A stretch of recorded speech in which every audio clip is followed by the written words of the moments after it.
wasn't that I stopped talking. It's that I resolved that talking was too difficult. You see, in the move from Mississippi to Michigan, you would think it would be a jubilant journey for a young boy. I was then 5 years old, going to the land of the promised land. For me, though, it was leaving the soil that I had touched with my bare feet, and I didn't know if I'd ever touch soil with my bare feet again, and that was traumatic for me. I was leaving Huck Finn world, and forget social problems. I was leaving the earth of Mississippi, the clay soil along the banks of the Mississippi River, and that was a trauma for me. And I didn't realize that until I went back for a family reunion when I was 40 years old, and I got back to the old homestead, and I felt it, such a warmth, not temperature, heat, warmth, but such a psychic warmth hit me that I was back to that land again.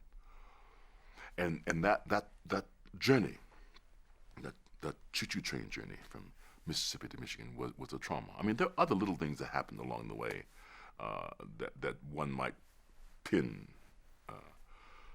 it to, the family things. I was an adopted child of my grandparents, and I don't know how I can ever express my gratitude for that, because my parents would have been a mess, And there were considerations about that. Where should I go? And that began to bother me when I hear those discussions at night. Where should James Earl go? But it was the journey itself that I really feel the being ripped from the soil is what set me into a state of trauma. So by the time I got to Michigan, I was a stutterer. I couldn't talk. So my first year of school was my first mute year. And then those mute years continued until I got to high school. I suspect a lot of people are stutterers and somehow overcome it, or we all mask it. I'm still a stutterer, but we all find a way to mask it. And sometimes I guess our vocabulary might be a little larger than it would have ordinarily been, because we have to find a word we won't trip on. Word that begins with the right consonant. I resigned to it as a kid. I guess I was then about, from 10 years old, when I was approaching serious school work, where really you had to really report what you knew. And the teacher accepted that I could do all my reporting with a pencil. I didn't have to speak oral examinations. I did all my written. And I became just a nonverbal person. I became a writer, And I was resigned to that. That was okay. It was quite, I compare myself now to Muhammad Ali, Whenever I meet him, he doesn't say much. I think he enjoys it back there, not saying very much, because he was such a mouther before, and brilliant at it. Now I think he enjoys being quiet. Well, I enjoyed being quiet. It was as long as people respected and didn't bother me and didn't probe me, it was a nice place to be.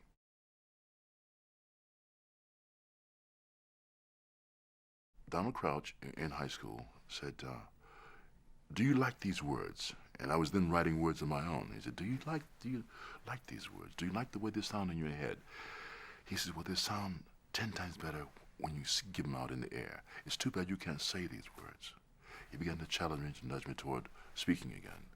And by using my own poetry and then other poets, because he himself was a compatriot of Robert Frost, He himself was a poet.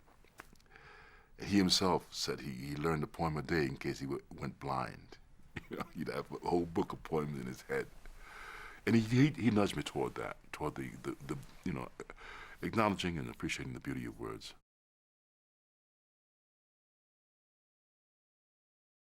It was a poem, the Ode to Grapefruit, only because I had written it in the meter. I had used the meter of the Hiawatha, and Donald Crouch used that as a reason to challenge me. He said, "I don't think this is a good poem.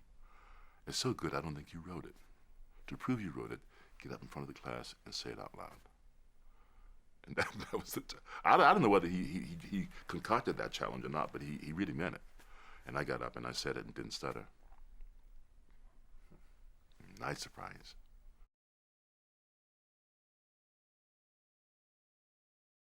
when I left the Army, when I left my training in Fort Benning, I bought a little used car that broke down in Akron, Ohio.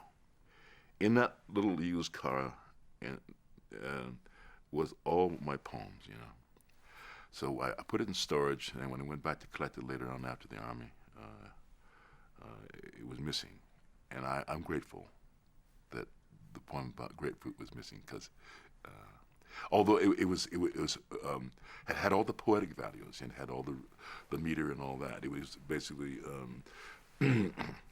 just as Longfellow imitated the Finnish author of Kalevala, I imitated Longfellow's Hiawatha, and it had all that, but it was really about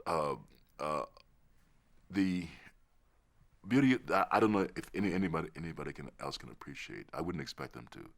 In the wintertime, in the snow country, citrus fruit was so rare, and if you got one, it was better than ambrosia. It was better than a peach. It was better than anything you could imagine from exotic worlds, you know.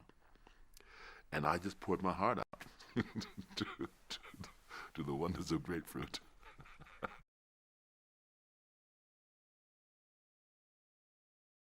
It was very simple, and I think blessedly simple.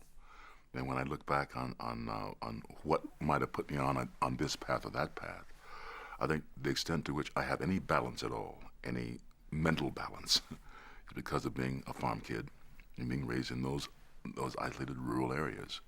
Even in Mississippi, there was no concern about, no immediate concern about social problems. You know, we were a feudal system of our own. Grandpa was a feudal lord, and we all did our work. You know, and there were 13 of us in the household. We were self-sufficient. My grandmother, though, began to prepare us in her own neurotic and I think psychotic way to face racism. So she taught us to be racist, which is something I had to undo later when I got to Michigan, you know. And in Michigan, it was even more isolated because it was, 9 months of snow. But it's as much as I yearned to flee that when I was a teenager, and now I yearn to get back to that simplicity. And my son now appreciates that. He's 13. He prefers to be in the country. I run counter to the Constitution, which allows for the pursuit of happiness. Well, happiness is kind of something giddy. And from my people, the concept of contentment was what you were after. Not to keep up with the Joneses, not to be driven. The idea of lying under a palm tree and letting a banana fall in your mouth, there's nothing wrong with that. You know, and if a wave came up too high, you rolled up the hill. You know, and I'm not saying the virtue of laziness, but the virtue of being easy on yourself, the virtue of finding an ambition that carried with it a lack of anxiety. You know, and I think it's because we were self-sufficient as a people, as a farm people.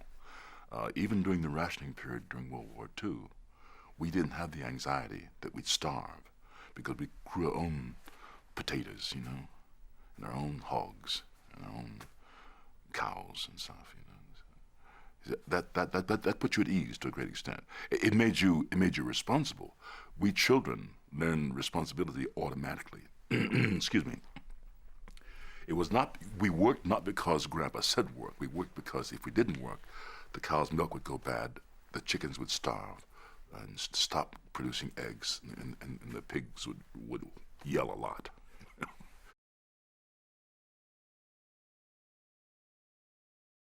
More and more, when I single the person out who inspired me most, I go back to my grandfather. My grandmother had the most dramatic effect on my life because she set me in one direction, and I had to go back the other direction for my sanity and for my ability to be a social human being. But the more I think about it, the quiet one was the one that I think really influenced me because he taught me the value of being able to listen, being able to not to rush to judgment, being able to be really rational. Um, give an example. When we first moved to Michigan, we went to they were religious people, and they allowed me to decide for myself, but they were very religious people, Protestants. And before my grandpa built his own church, we went to the neighboring town, and it was a white community, up north, mostly Middle European people and Indians, Chippewa Indians. We were welcome to that church. But once we got in, they didn't know what to do with us. They didn't know what to sing, for instance, so they sang Old Black Joe. I mean, it's kind of a hymn-like song, I guess, Stephen Foster. Now my grandmother was immediately incensed. My grandfather said, maybe they don't know what to do with this. Maybe they didn't mean any harm at all. Consider that.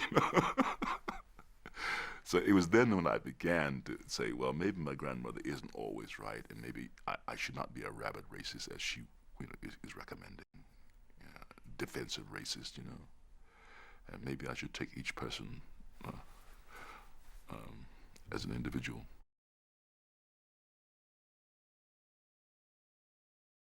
Reading was a big thing, yes. Books were a big thing. But the things that stick out were the newspapers. Every night after supper, I guess before supper we'd hear Gabriel Heder, a famous news commentator. And after supper, though, we'd get the news from the paper.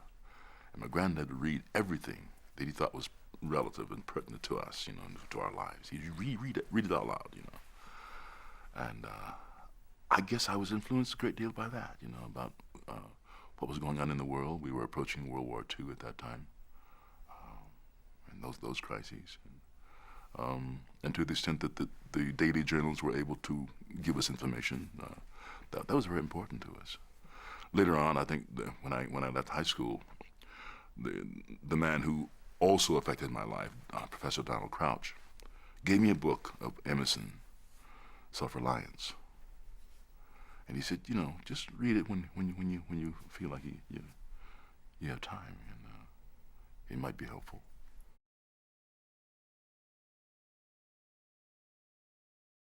Well, by then I had become a verbal person again, and it was important to go on to college.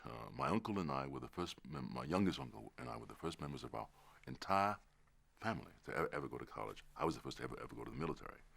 So we were special. We were vanguards, and as a vanguard, it was important for me to pick one of those big three: doctor, lawyer, engine chief. One or the other. Maybe teaching, but that was not really encouraged. Because I thought I liked science, and I did like the Jules Verne kind of science. In high school, I decided to choose medicine.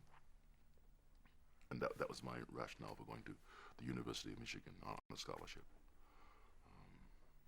It was not my favorite study, as I found out later. I was having great difficulty with physics and chemistry.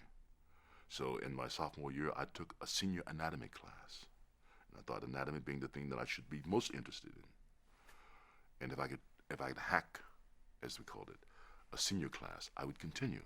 I didn't hack the senior class. So in my junior year, I switched to the drama department, also because I was in the ROTC. The Korean War was still raging, and I thought I'd be going to, if I didn't get into a med school, I'd be off to war and probably dead the same fall. So I was determined to use my last 2 years in college doing something I thought I would enjoy, and which was acting. And it was probably because there were girls over in the drama school too.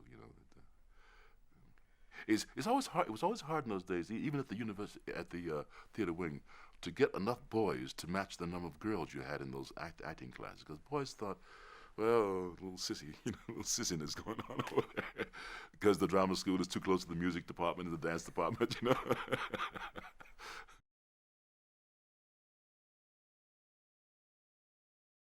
One day, my youngest uncle, the other one who was the first to go to college,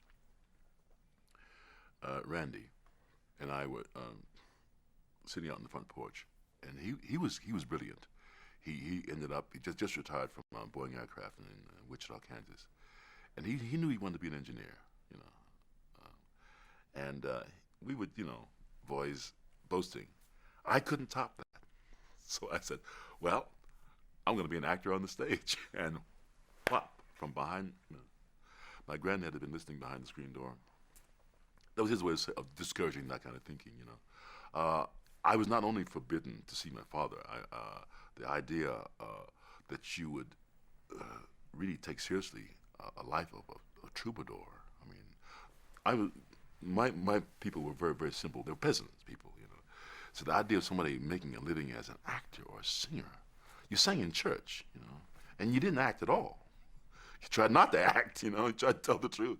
The idea of being a troubadour on the road, singing for your supper, was very disturbing to him. You know, so that was his way of discouraging that kind of thinking.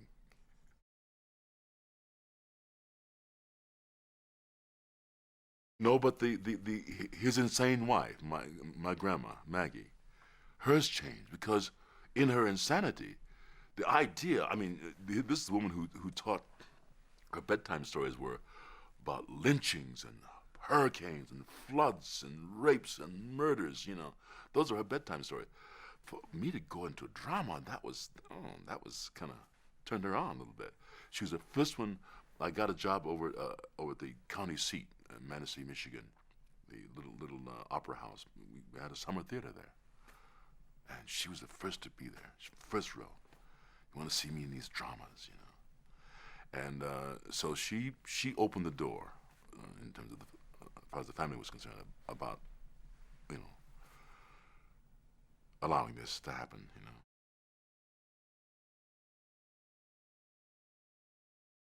it wasn't acting. It was language. It was speech. It was a thing that I'd been denied all those years, and then had denied myself all those years. I now had a great an abnormal appreciation for, and it's the idea that you can do a play like a Shakespeare play or any well-written play, Arthur Miller, whatever, and say things you could never imagine saying, never imagine thinking in your own life. You can say these things. That's what it's still about. Whether it's the movies or TV or what, that's what it's still about.